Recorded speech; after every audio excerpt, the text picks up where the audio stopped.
আমি পটলকে আজ নতুন রেসিপি করেছি। পটল ভাজা তো প্রতিদিন খান, এইভাবে রান্না করুন, খেয়ে নিলে ভালো লাগবে, গরম ভাত দিয়ে ভালো লাগবে। ভিডিওটা ভালো লাগলে সাবস্ক্রাইব করবেন প্লিজ। হ্যালো গাইস, আজকে পটল নতুন রেসিপি করব, আপনাদের দেখাবো। দেখুন 5টা পটল নিয়েছি, এবার এখানে কাটা হচ্ছে।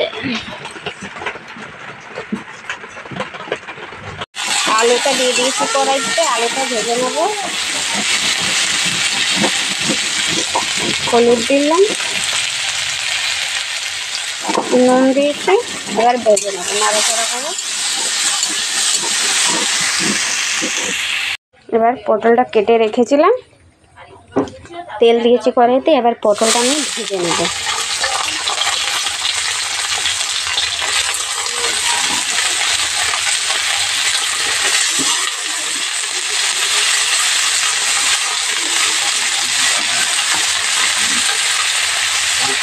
নুন দেবো,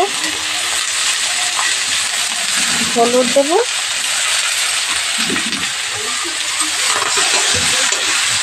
ভেজে নেব। আর আমি পেঁয়াজটা কেটে রেখেছিলাম, পেঁয়াজটা দিয়ে দেবো।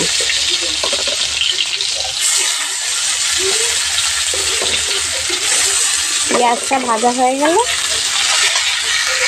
পেঁয়াজটা ভাজা হয়ে গেছে, আমি মশলাটা করে রেখেছিলাম দিয়ে দিলাম। সরষে বাটা, রসুন, আদা, জিরে বেটে রেখেছিলাম, কাঁচা লঙ্কা, এবার আমি দিয়ে দিলাম। হলুদ দিয়ে দিলাম, নুনটা দিয়ে দিলাম, একটু কাশ্মীরি লঙ্কা গুঁড়ো দিয়ে দিলাম। নাড়াচাড়া করলাম, মশলাটা ভাজা করে নেব।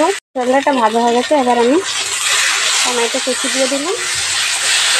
নাড়াচাড়া করলাম, ভেজে রেখেছিলাম, এবার দিয়ে দেবো।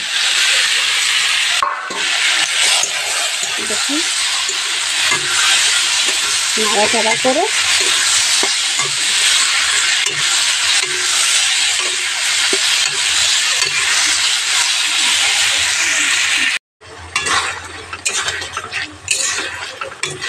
দেখুন কি সুন্দর লাগছে।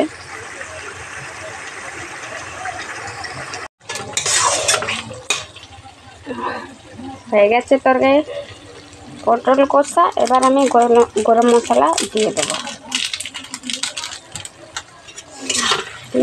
নাড়াচাড়া করে এবার আমি নামিয়ে দেবো।